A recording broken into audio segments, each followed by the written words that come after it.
hello to the three people that watched this. I hope it will soon be more. This is my first long form video and video essay. So grab your popcorn, remember to like and subscribe, or homicide, and let's get right on with the video. For Animal Crossing on the GameCube, there was actually quite a couple problems people had. First of which was limited inventory space. It was just small. It felt like an actual coat pocket, like 2.5 inches. Come on, Nintendo. Character movement and menu interactions was also a complaint Nintendo got. Managing storage, moving items around was like a chore. Like, no direct objective. Like, it was very, personal. Moving over to Wild World, the main complaint that most of the real holiday events were missing, like Halloween, Toy Day based off Christmas, Easter or Egg Day, and Fireworks Festival, which is the 4th of July, I believe. I'm not sure actually. I didn't play this yet. Were completely removed. Nintendo said it was to avoid cultural misunderstandings, because I do understand that, if I do celebrate Christmas, I'm not a Christian now. I'm none your business. So I do understand them not wanting to be people that don't celebrate Christmas to feel left out, but still, it wasn't the holidays were the charm of the game. It was very and it also just took a very graphics were much simpler, hardware limitations, because the GameCube is actually stronger than the DS, of course, with the tiny thing. Yeah, the soundtrack was not as good as well as the original Animal Crossing GameCube. And the DS's two screens were only used to show the sky and upper parts of trees, when other games it was the bottom screen, this is where you look at this is where you look from the other angle, or this is where you can choose your item and stuff. But yes, it's just, and also villages just had fewer dialogue, and we've still got this today. It's become worse and worse and worse throughout the games. Conversations have become so repetitive. Villages are just more generic. They seem more like AI bots. That we need to start using AI bots. Yep. Moving on to City Folk, the biggest criticism is it just felt like a repackaged version of Wild World. There were higher resolution graphics, but it's the Wii, so still quite bad. And then there were very few new features, many textures, furniture, and sound effects being reused directly from Wild World, the DS game. It didn't really feel like the next-gen leap everybody was hoping for, despite being on the Wii. The city was the major selling point, but it was disappointingly small and static. What I would have done is you should have been kind of like a Noogie. If you're the mayor of the city, that would be better, rather than having the town in the city to visit. Yep, and it became very repetitive, small and static. You could only visit a couple NPCs Gracie, Crazy Red, Shampoodle in one area. You couldn't customize or meaningfully interact with it. Quickly felt pointless. Probably the second, or I don't know, equal list biggest controversy was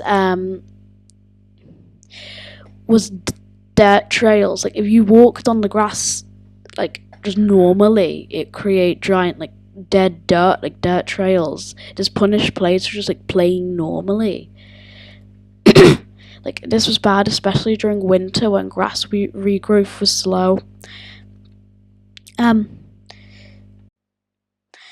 And now moving on to the new era. So we're going to start off with New Leaf, which is the start of what some sick YouTubers like me, just for attention and stuff, call the new era. So there's not a lot of criticism for Animal Crossing New Leaf on the 3DS, because it's just a fan favourite game. It's when most people either stopped or started playing it, with the 3DS being expensive for a tiny handheld and all.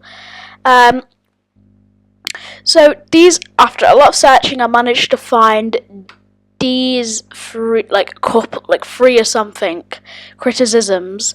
So start of it was there was limited home and wardrobe storage. So that was that was annoying and is annoying. Still in New Horizons, but that's better because in the end, don't you have 500 storage or something? I don't know. I can never be bothered. I haven't fully upgraded my storage just because I don't use it. If I find something, I dunk it on my island. Yeah. So and also no multi-select. Multi-select is, if you didn't know, because we don't even have this in New Horizons. I think it's what it basically is when you pull down and then you can select multiple things. I don't think we have this in New Horizons because I'm dumb stupid. I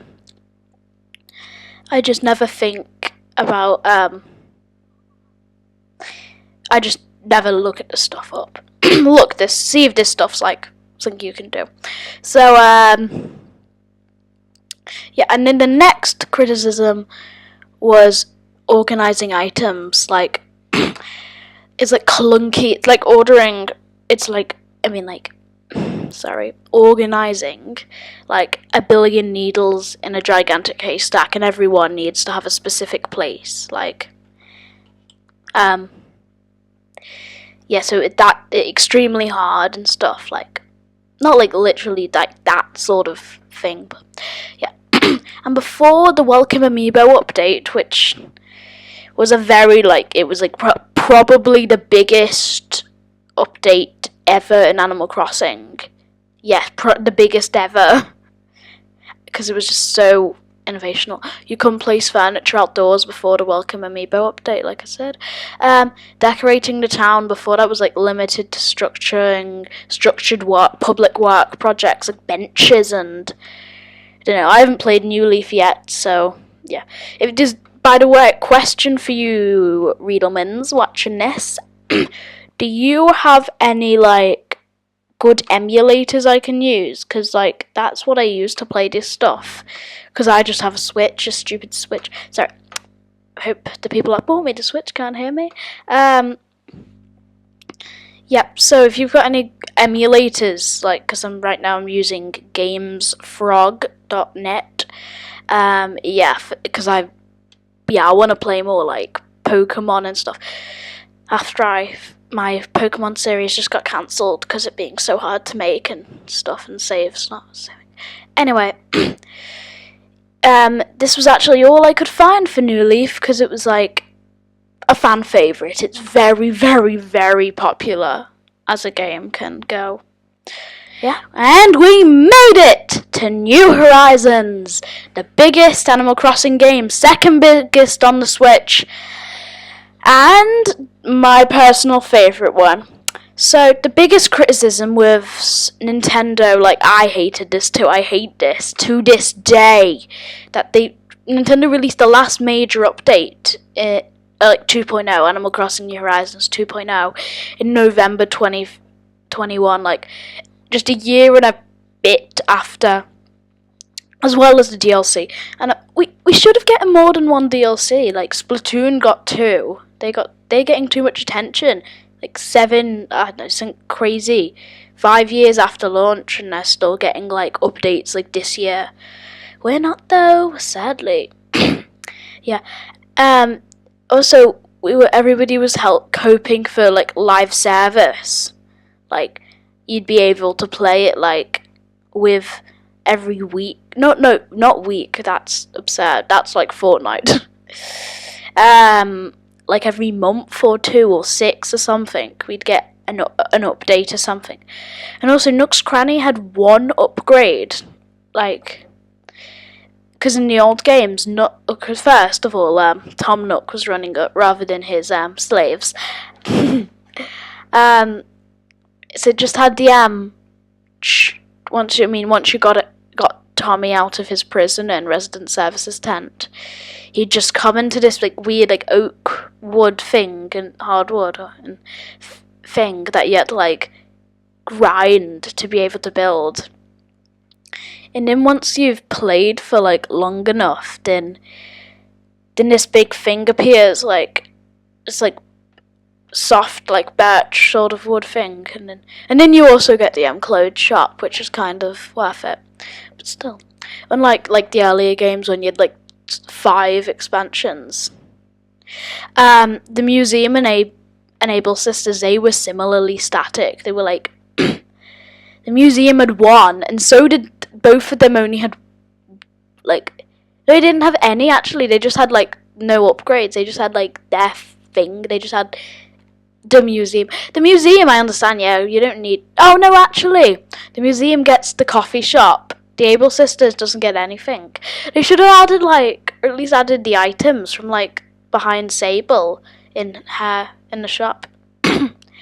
Players expected more progression because it's like the economy and stuff. Like, I know we should have had like a post office again. Oh no, we kind of did get it with the airport having that. Yeah, and facilities over time. I think they should have added some. Oh, they did kind of add they added the cafe in 2.0. They should have just added something else, I think, really. Yeah. And thank you for watching another terrible video. And you're going to like and subscribe. And if you don't like and subscribe, tomorrow you won't have a house. And it will just be a pile of ashes and flames. So subscribe.